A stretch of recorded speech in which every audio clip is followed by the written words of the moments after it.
America నుంచి తీసుకొచ్చిన 26/11 ముంబై ఉగ్రదాడి నిందితుల్లో ఒకరైన తహవూర్ రాణాను జాతీయ దర్యాప్తు సంస్థ ఎన్ఐఏ విచారిస్తోంది. అయితే ముంబై మారణ హోమానికి ముందు దుబాయ్లో రాణా కలిసినట్లు ఆరోపణలు ఉన్న ఒక రహస్య వ్యక్తిపై ఎన్ఐఏ దృష్టి సారించింది. ఈ కేసులో ఆ వ్యక్తి అత్యంత కీలకంగా మారినట్లుగా తెలుస్తోంది. ఎన్ఐఏ వర్గాల ప్రకారం ఈ వ్యక్తికి దాడి గురించి ముందే సమాచారం ఉంది. ఆ వ్యక్తి 2006లో డేవిడ్ కోల్మ్యాన్ హెడ్లీని ముంబైలో రిసీవ్ చేసుకున్నట్లు అధికార వర్గాల సమాచారం.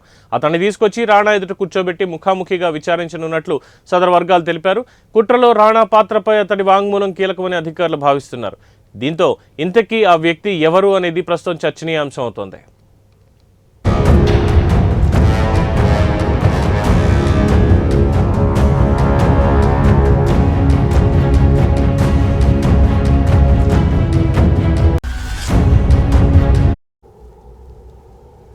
ఇక ముంబై ఉగ్రదాడికి ముందు రాణా దుబాయ్లో అతన్ని కలిశాడని అమెరికా దర్యాప్తు సంస్థలు భారత అధికారులతో పంచుకున్న సమాచారం ప్రకారం ఈ వ్యక్తికి జరగబోయే దాడి గురించి ముందే తెలుసని, ఆ వ్యక్తి గుర్తింపు, అతడి పాత్రను దర్యాప్తు చేస్తున్నట్టు ఎన్ఐఏ ధృవీకరించింది.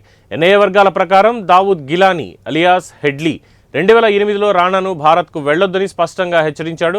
తక్షణ ఉగ్రవాద కార్యకలాపాల గురించి సూచనలు చేశాడు. రహస్య వ్యక్తిని రాణా దుబాయ్లో కలవడానికి హెడ్లీ ఏర్పాట్లు చేశాడని, దాడి తక్షణమే జరుగుతుంది అని అతడు ధృవీకరించాడని పేర్కొన్నాయి. ఆ వ్యక్తికి పాకిస్తాన్ గూఢచారి సంస్థ inter services intelligence ISI senior అధికారి లేదా లష్కరే తొయ్యిబా ఉగ్రవాద సంస్థ నాయకుడితో సంబంధం ఉందా అనేది అధికారులు దర్యాప్తు చేస్తున్నారు.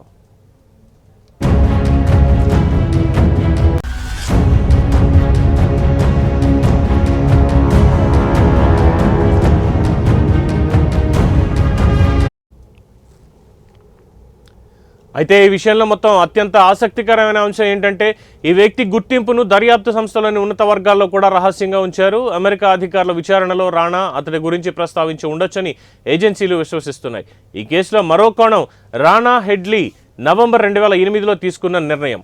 ఇమిగ్రేషన్ కన్సల్టెన్సీ ముసుగులో రాణా నిర్వహిస్తున్న ఆఫీస్ భవనం లీజు పునరుద్ధరించలేదు. ఈ కార్యాలయాన్ని హెడ్లీ నగరంలోని కీలక హోటళ్లు, బహిరంగ ప్రదేశాలతో సహా ఉగ్రవాదుల టార్గెట్లకు గూఢచర్యం కోసం ఉపయోగించినట్టుగా సమాచారం.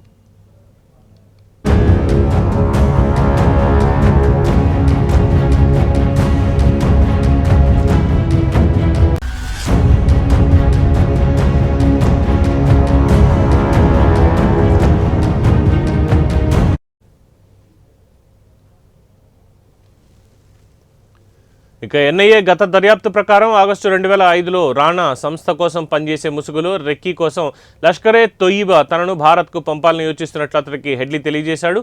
గూఢచర్య కార్యకలాపాలు, తన ఇమిగ్రేషన్ వ్యాపారం అనుకూలంగా ఉంటుందని భావించిన రాణా హెడ్లీ కన్సల్టెంట్గా నటిస్తాడని సూచించాడు.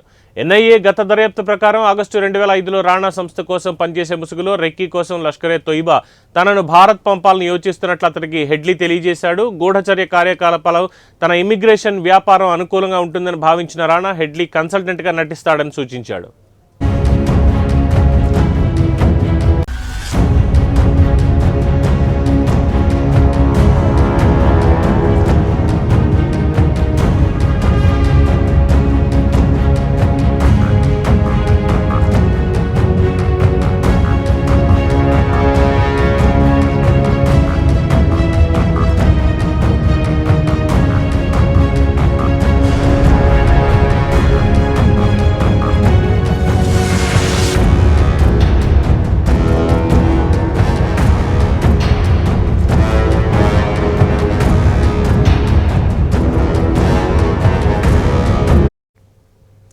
ఎన్ఐఏ వర్గాల ప్రకారం ముంబైలో వ్యూహాలు, దేశంలోని ఇతర నగరాల్లో కూడా ఇలాంటి దాడులకు ఒక విస్తృత ప్రణాళికలో భాగం కావచ్చని భావిస్తున్నారు. విచారణలో భాగంగా రాణా ప్రయాణ రికార్డులను నిశ్చితంగా పరిశీలిస్తున్నారు.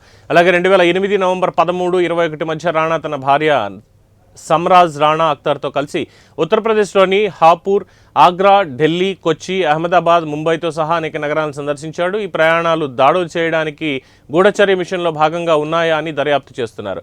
ముంబై దాడి విస్తృత కుట్రలో భాగమని భావించిన ఎన్ఐఏ లష్కరే తొయ్యిబా వ్యవస్థాపకుడు హఫీజ్ సయీద్, దాని operational commander Zakiur Rehman Lakhvi, Sajjad Majad, Ilyas Kashmiri, Abdul Rehman Hashim Syed alias major Ali పేర్లను దర్యాప్తు మునుపటి దశల్లో పేర్కొంది. వీరిలో major Iqbal alias major Ali, major Sameer Ali alias major సమీర్తో సహా ISI అధికారులు కలిసి పనిచేశారని కూడా ఏజెన్సీ ఆరోపించింది.